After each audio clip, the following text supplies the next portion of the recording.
Hey there, you found Cameras and Car Seats, the podcast for photographers who are tired of being told to hustle harder while trying to remember if you grabbed diapers at your last Target run. I'm Jamie, your destination adventure elopement photographer who somehow manages to adventure with couples while raising tiny humans. And I'm Alex, holding down the Lincoln logs in the Midwest traditional wedding scene, proving you can crush those weekend weddings and still make it to family dinner.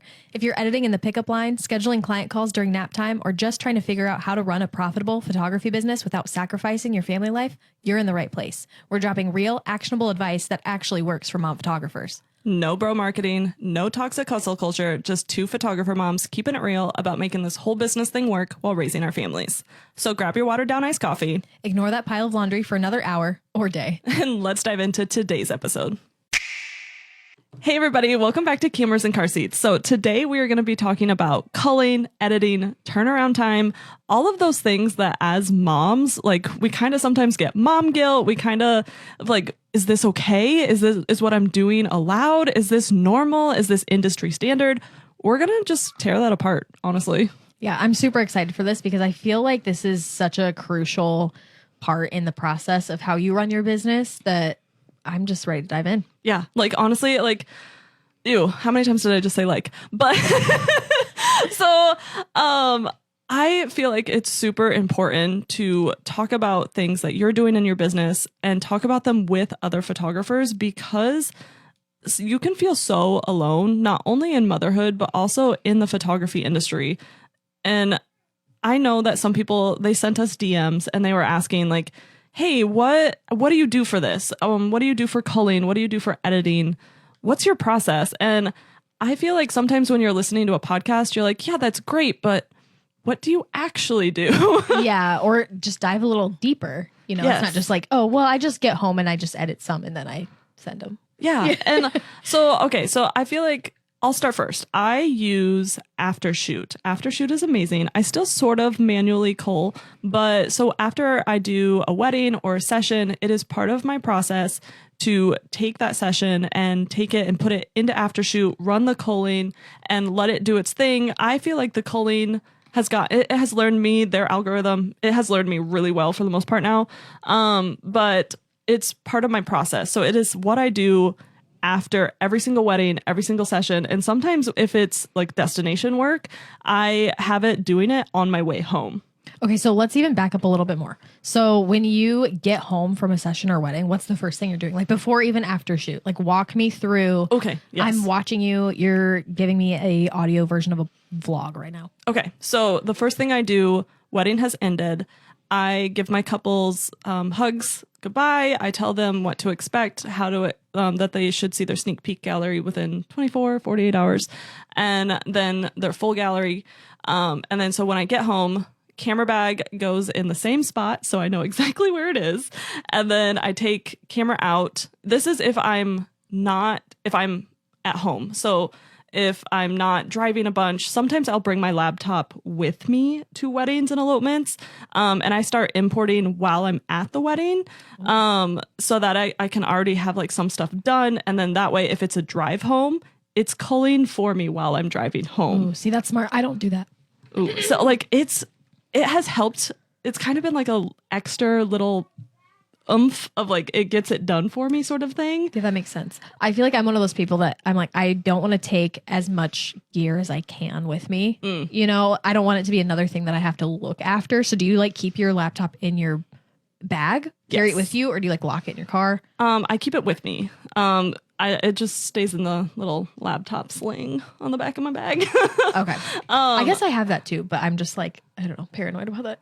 And I feel like that makes sense though, because you are traditional weddings. I'm more elopements and destination work. That's so fair. Like, I feel like in my mind, it would feel weird not to have my laptop on me. That's fair, because when I've traveled for weddings, I've taken my laptop so I can like edit sneak peeks if I'm sitting in the airport or something like that. But since I'm just go home that night, I don't bring it with me. Well, and it's just become part of my workflow now that when I'm in the airport, I'm still on quote unquote client time sort of thing, if that makes sense. Yeah.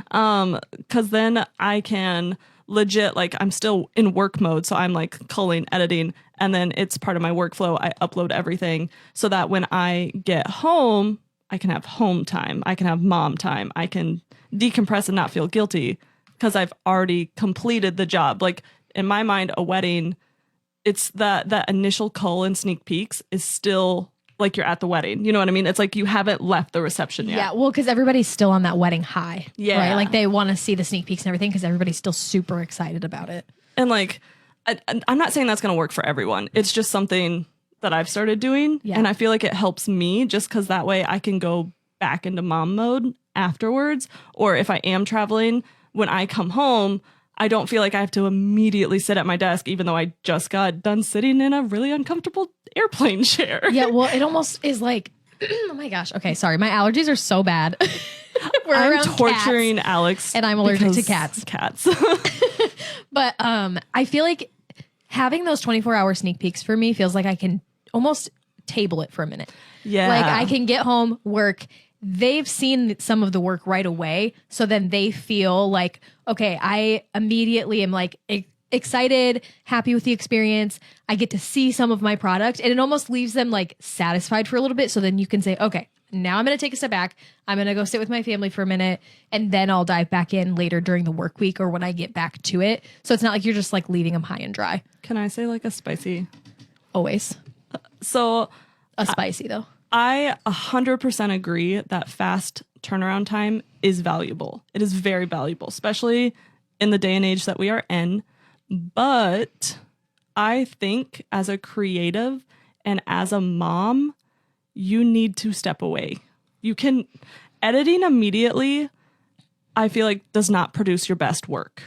And it can when you're still on a high, but I feel like giving yourself to like sit in that I just created something really cool and like just sitting in and soaking in that moment. Like I just was part of something amazing, but then giving yourself time to like still be in that moment without going to immediately edit. Cause sometimes if I try to immediately edit, I feel like it starts to tarnish the fact that I just had a blast creating something. And then the mom guilt kind of creeps in where like my 3-year-old wants to play and I'm like, hang on, mommy's working. And I'm like, no, I don't want that to be like his memory that, oh, mommy's working. So like, I feel like, yes, fast turnaround time is the goal. My goal is of course to get it out faster, outsource in certain aspects. But I also feel like I need that time to just like be proud of what I did before I rip it apart with editing, if that makes sense. That makes sense. I almost feel though like, and there's a difference between like diving right into editing versus sending out a few sneak peeks. Yes, you know, I agree. Final photos and preview sneak peek photos are different. Like, because you can still put your like take on those photos. They're still your style. But then when you go back to like fully edit, you know, you have to like submerge yourself. Like I feel like there's a few tweaks between my sneak peeks and the final edit just because like I'm like, oh, actually I want to change this and this and this. And that's why I feel like it's fine to have a turnaround time as long as your clients know what that turnaround time is. Exactly. As long as those were communicated, you know, they know the process, they know the experience, they know what's going to happen, then I feel like that's okay. Because like before I had kids, my turnaround time for sessions, I'm not even kidding you, it was like a week. And because I love editing. Editing is one of my favorite parts of the process. I had nothing else to do. Like, you know what I mean? Like I didn't have kids. So like I could have a 1 week turnaround time and my clients knew that and they were excited. And then once I did have kids, I put out an email like, hey, just so you know, this is my current schedule. I'm with my kids these days, stay at home mom. These are the days I respond to emails. This is exactly step by step when you can expect your gallery. And then something I'm starting to do now as we go into 2025 is I'm like, you can expect your gallery on this date. Because then like I feel like we're the same. When we have a for sure deadline, we get it done. And I don't know if that's like the ADHD in us or what, but like I'm so good with deadlines. If it's a hard and fast date, it's that date. Yep, exactly. That's okay. We'll forgive you for coughing. Okay. Anyway, cats. So well, okay, you said one of your favorite parts is editing, right? This is a little bit of a side tangent, but I just wanted to talk about it for a second. What is your least favorite part of the whole process?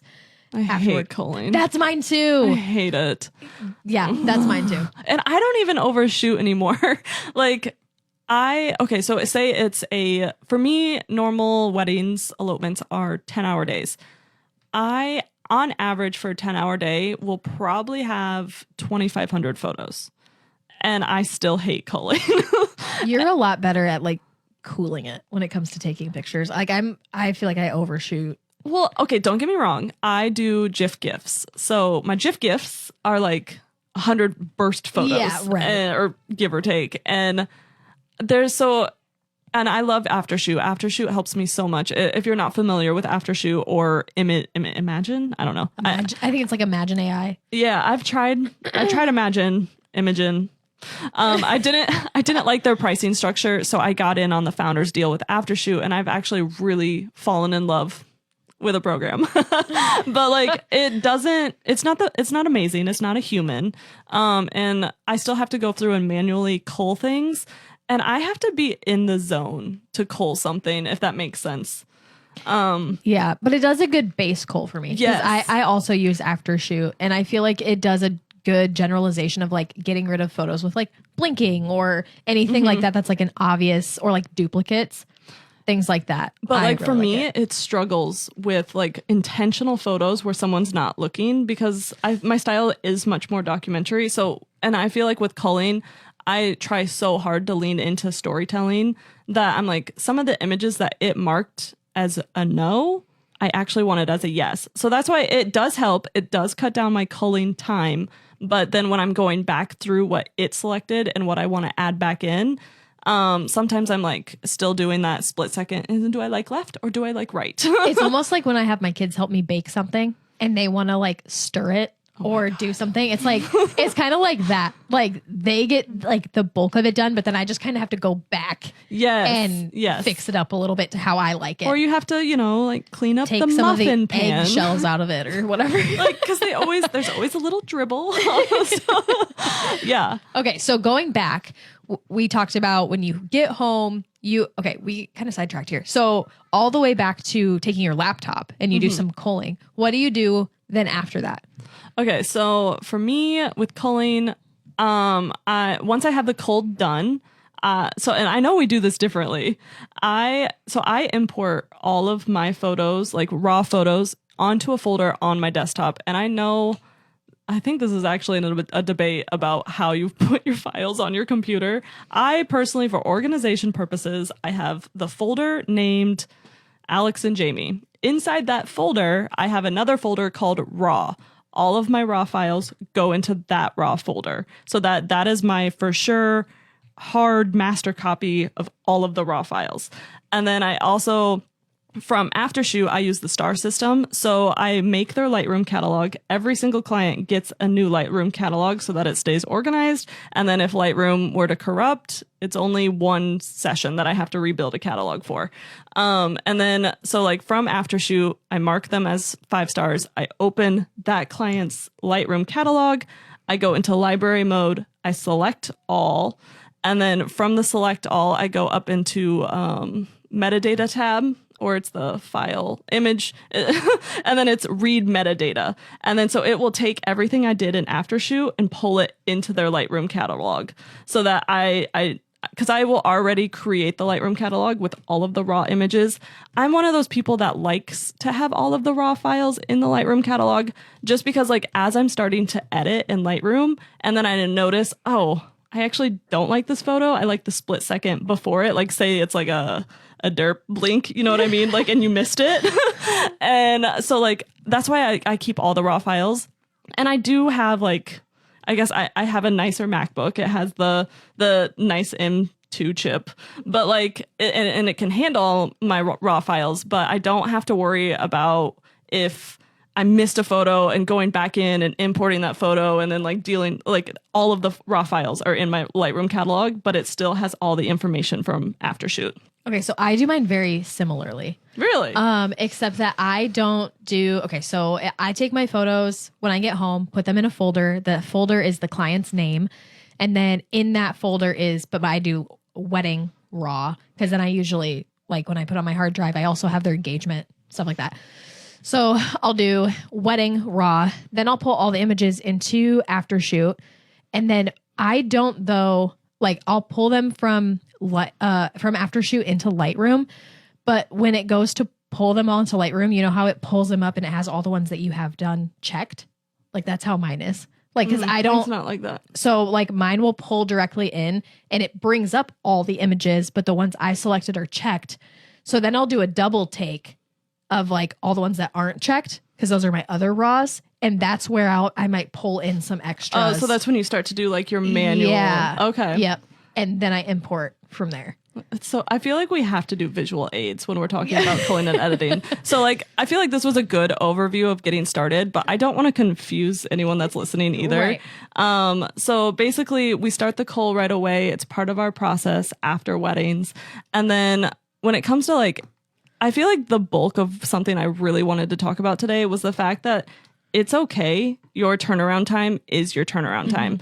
Because I feel like as moms, we get so caught up in the fact that, oh, well, so-and-so's turnaround time is 2 weeks or so-and-so's turnaround time is 12 weeks. And I feel like it doesn't matter. It is your business.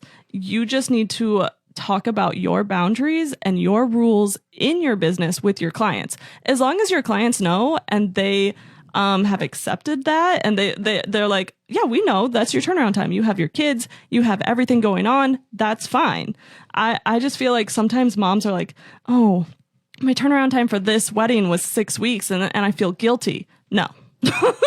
Yeah. Everybody's turnaround time is going to look differently based on your needs. Like you need to figure out throughout your week that you're working, what are days that you realistically can actually get work done? Not days that you wish you could get work done, but the days that you can actually get work done. And how long is it going to take you to go through a wedding and then add a little bit of buffer time to that? Just in case something happens. Like when you have kids, there's going to be sick days. There's going to be days where a schedule is off or they don't have school or whatever. So knowing like, okay, I can sit down realistically and get it done in X amount of time. Let's add a couple more buffer days. And that is what your turnaround time should be. It shouldn't be based on somebody else's or what you think industry standard should be. However, people also don't want to wait forever for photos either. No. So it's like, it's a balance between like, I personally think anything greater than 12 weeks is too long. Whether you are a mom or not, I do think 12 weeks is too long for a wedding. And of course we are talking about photo. We don't do video. So I don't feel like I can realistically speak on video. In my mind, when I was getting married, when I was a bride, like I would love both. Like I would have loved my video back in 12 weeks, but I know there's so much that goes into video. So if you're a videographer listening that has a longer turnaround time, I think the main message is just be upfront with your clients. For weddings, for me right now, my turnaround time is 8 weeks. And before kids, it was 4 weeks. I feel like sometimes I feel guilty when I don't have it done at 4 weeks. And then I have to tell myself like, you didn't have kids then. Right. Yeah. And I feel like it's different for different stages too. Like I just changed my turnaround time for 2025 to 4 weeks because I only took on X amount of weddings. And so then I know like, okay. And then my husband also now doesn't work a full-time job. So I'm able to sit and focus more because he can take over with the kids more. When he was working full-time, it wasn't that. It was twice as long. So. Right. Well, and so right now, the stage of life you're in, you have 2 elementary age kids and 1 toddler. And then like you also like, I feel like that's such a good thing to note is everyone's home life looks different too. And I'm not saying that you have to tell your clients your whole life story. I'm just saying set those boundaries up front so they know what they're signing on for. Exactly. If you are able to tell them what those boundaries are, you will both feel better because your clients will know what to expect from you. And you'll also know when to like actually tell yourself, okay, no, I need to get this done versus when you're actually just freaking out for no reason and not giving yourself enough grace. Because we've all done it. We've all sat there and we're like, I need to get this done. Look at my desktop. Yeah. Oh yeah. Daniel will tell me like, I'm like, okay, I need to get this done. I've been sitting on this like gallery. I just feel so bad. And he's like, well, how long has it been? And I'm like 3 weeks. And he's like, dude, that's not very long. Like you're fine. I don't know what it is about our husbands that are just like, okay. And then, but it's true. It's like, I think we sometimes put these unrealistic expectations on ourselves because we'll watch a younger photographer who's like crushing it and and then we're like, oh, should I be doing that? And like, I feel like talking about the comparison trap, and it's like, try not to get in the comparison trap. Like, I know that's hard to do, but just like knowing that this is your business, it's okay to say that your boundaries. It's okay. Like, we are validating you today. You don't know what other people's commitments are or lack thereof. Right. Like, you don't know, do they have kids? Do they not have kids? Do they have a spouse? Do they not have a spouse? Do they have another full-time job? Do they have another part-time job? Do they have a babysitter? Like, you don't know. Even if they're telling you bits and pieces, even if you're never watching know the full story. Their Instagram stories where they're posting like, all caught up in editing. I know I posted that last year. Like, yay, I'm done with editing. Now I want to go shoot a wedding. Yeah. But like, I was just saying like, I miss wedding season already. And then I know that that could come across as another photographer being like, well, I still have 3 weddings to edit. You know what I mean? That's why I personally don't post editing lists. Like, I have to do XYZ's gallery and like a list of galleries. Like, that's totally fine. I just personally feel like, for one, I don't want to make somebody feel bad for my workload, and 2, to make it look like to my clients, okay, you're at the bottom of the list. You're at the bottom, or it took you how long? Like, I just don't do that. I feel like sometimes the lists are fun, but also not necessary sometimes either. If that but like, they're fun because you can build hype. Like, hey, look whose gallery is about to get delivered. But then also sometimes I feel if you're going through a season of life that is super hard, you have so many obligations, after school sports, school, toddlers. I feel like sometimes your time is better well spent if you just email your client and give them an update versus posting on social media. Exactly. And or if I know that I'm about to export a gallery and almost done with it, then I'll post that. Like, I'll post like a picture of my Lightroom screen, and it's like that couple knows that it's their wedding. I'm not doing it to all of them. Like, I'm just doing it to that one because I know for a fact I can get that wedding out then within that 24 hours. Well, and it's hype. Like, the client is watching your story. They know it's coming. Like, they know it's like, they're like, okay, it's been X amount of weeks. Every time I do that, I will get a heart response. Yes, and then they'll be like, oh my gosh, I'm so excited. And it's so, in that way, it's fun to post editing like lists or like a screenshot of your Lightroom, because it's like, hey, you're next. It's happening. But it's your turn. People are watching. Just because stories go away within a certain time frame, just make sure that when you're posting it, like, it's something that you're okay and valid posting. Just because I also feel like had I been editing this last week, granted I'm done editing now, but all my kids got sick and I had puking kids for 5 days. So what would have happened if I had this giant editing list and posted it? It was like, gonna get it done. And then I had sick kids for 5 days, but that client knew their name was at the top of the list. It just looks like I didn't work for 5 days and they're upset. Right. Right. Know? And like, that's why I feel like, so you have your family obligations. That's why, as photographers, in the first place, we set our turnaround times, because we know we're not sitting at our desk the moment we get home from your session, the moment we get home from a wedding. We know we need time to decompress, which is totally valid. And I think every photographer needs to do it. But also, we build in those buffer days because, your kids got sick.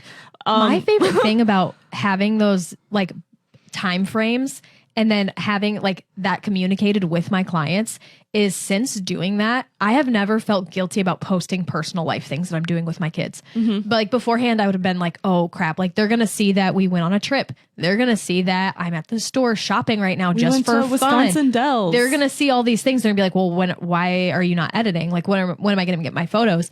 But now, because I have such set boundaries of like, these are my work days, these are the times I'm taking off, this is when you'll get your pictures back, I post that stuff like that now, and my clients are like, that looks like fun, or like, you deserve it. Like, it's such a flip, and I don't feel guilty for posting it either. Well, and I also feel like setting those boundaries gives you those clients, because like, if like, when we first started, we would have those clients that are like, where's my photo? And like, there was no boundaries. There's no communication, because of course they're not saying it to be vicious. No, but all my clients I attract now know I have kids. Right. They know my schedule. They know I have kids. They know that my family is a priority to me, and they're okay with that, because that's who I've put out that I want to attract. And like, so I'm coming from someone that doesn't even share their children on my business accounts anymore. But they still know, like, this is my turnaround time. stay-at-home mom, and like it's part of my workflow now. So I feel like if you're a mom, it's so beneficial to have certain workflows so that you don't even have to think about telling your clients this is what you can expect. It's just an automated email that goes out to them saying like, hey, just so you know, I will respond to your emails Monday through Friday only. Expect a response 24 to 48 hours. Expect your gallery on this date within this window. Yes. And like just make it so clear. Do not try to confuse them. Don't try to be clever. Just make it very clear in black and white. These are my rules, quote unquote. Okay, so you have edited your images and now you're going to export them. What do you do?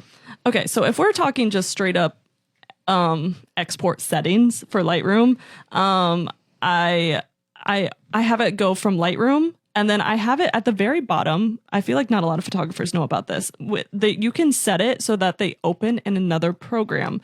And I use the program JPEG Mini. I use that too. And I think there's another one out there. I personally just have always used JPEG Mini because it was a one-time buy.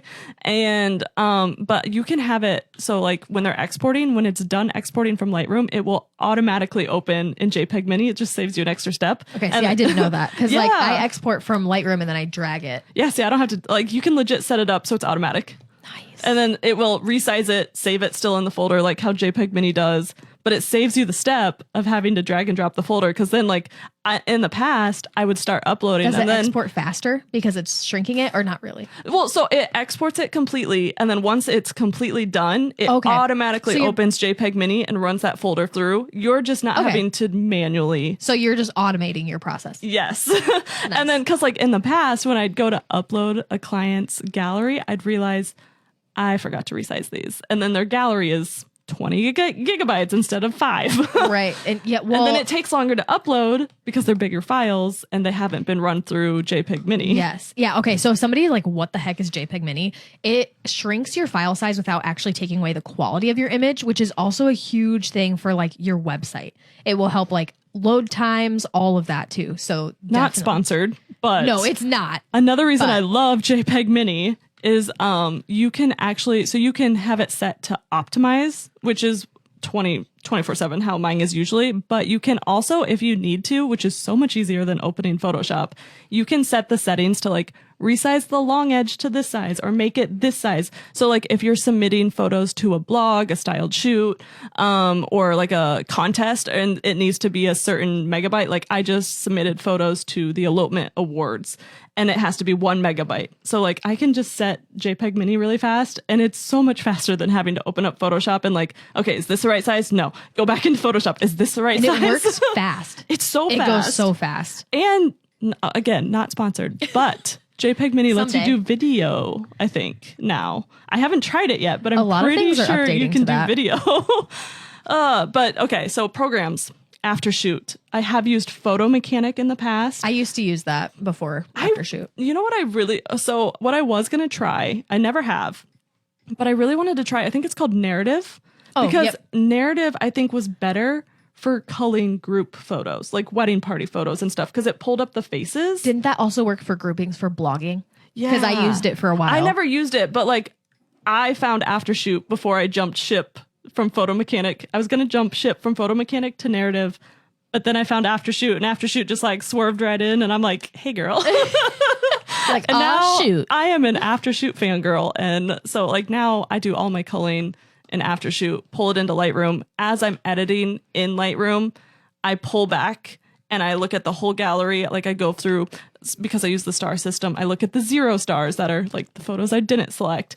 And like sometimes I'm like, okay, just kidding. I want this photo, not this photo. Sync edits, 5 star, 0 star. And like I'm going through the whole gallery, and then I export from Lightroom. I have it automatically set up to export and then go through JPEG Mini, and then I use PicTime, and I upload everything to PicTime. I use PicTime too. What is one thing that you love about PicTime?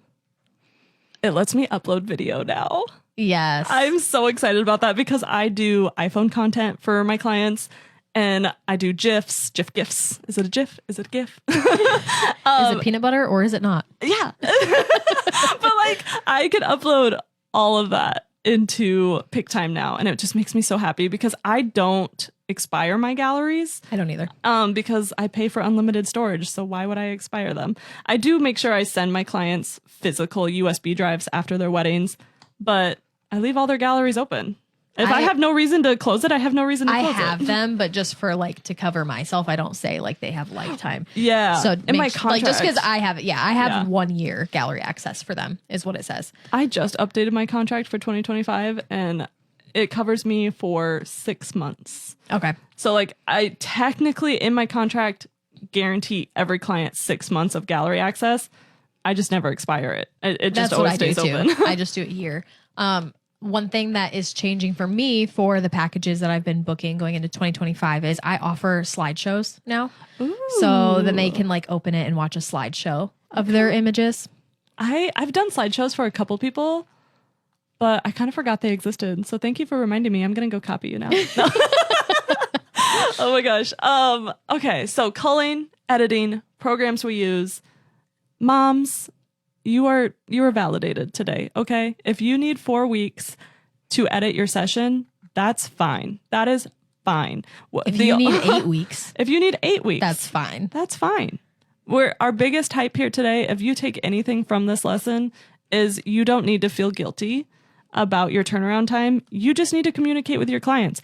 Other photographers are not your problem. Is that the word I'm looking for? Like, you don't need to compare your business to another photographer's. You guys are two different people, two different home lives, and they may have a partner that supports them. They may not. They may have a babysitter. They may have daycare, preschool. They may have different things set up that lets them have certain turnaround times, and you may still be figuring it out. And that's okay. Yes. We're all in this together. Telling somebody like to, this is the equivalent that popped up in my head when you were saying this.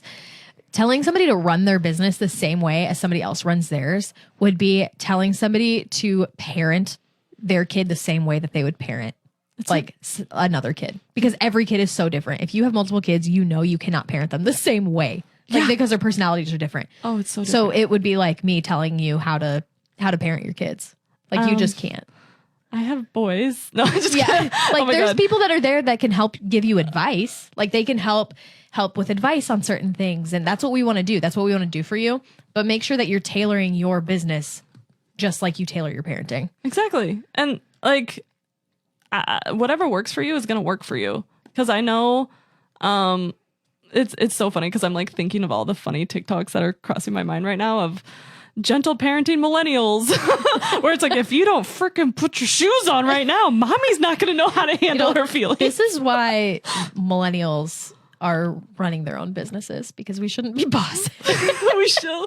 I make the millennial joke so many times of like, if you can, but not really, it's okay. Exactly. But if it's possible, I try so hard to get out of that. Have Gen Z employees at our coffee shop, and anytime that I try to tell them what to, like, they'll come to me with a problem and I'm like, oh, that sounds like a problem for your boss. And they're like, I am the boss.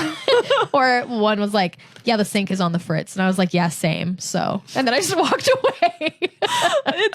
It's so funny. Like, cause like, I feel like as an elder millennial, I'm in my 30s now with 2 kids, and like, I'll see these adorable young 20-something baby photographers without kids yet. And I'm just like, oh, I should be more like that. Oh no, I'm that was me 10 years ago. The funny thing is though, those photographers probably look at you or like photographers like with kids and think, man, like that, I want to be that someday. Okay, I'm curious if this has ever crossed your mind, because I have known photographers that have known me and they're looking at me like, well, why can't you? And I'll be like, well, I have a kid, and they didn't have kids yet. And then like they have kids and they're like, I get it now. Yeah. And I'm just like, it's okay. You didn't know. Like once you know, you know. Yeah. And it's, you can't explain it until you're in it. So that's why I don't know. Not to be cheesy or on a soapbox, but I'm just so freaking happy we decided to start this podcast just so moms could feel seen and be like, you can sit with us. We get it. We've experienced it. You can sit with us. There might be some crumbs on our table, but you're welcome here. Don't look in my backseat. Mercer spilled granola all over my car. I feel so bad for the guy that details my car. Anyway, we're going to get a little rambly here, I feel like. So if you guys have more questions about culling, editing, or any of those settings that we talked about. Yeah, and I feel like it could be so helpful if we even, like, if you guys wanted to, we could try to do like a screen recording for you so you can actually see what's happening in our Lightroom and our JPEG Mini. So just let us know. We will be in touch, honestly, probably pretty fast if you reach out in the DMs. But yeah, you guys can find us on Cameras and Car Seats on Instagram, TikTok. Where else can they find us? On Apple and Spotify. Yeah. Okay, guys. So thanks for tuning in. If you're watching on YouTube, let us know if you like actually seeing our faces as we're talking instead of just a stagnant photo. We're figuring out adding video to this. So we will get this going. We're just really excited you're here. Ask us anything and we'll talk to you guys later. Bye. Bye.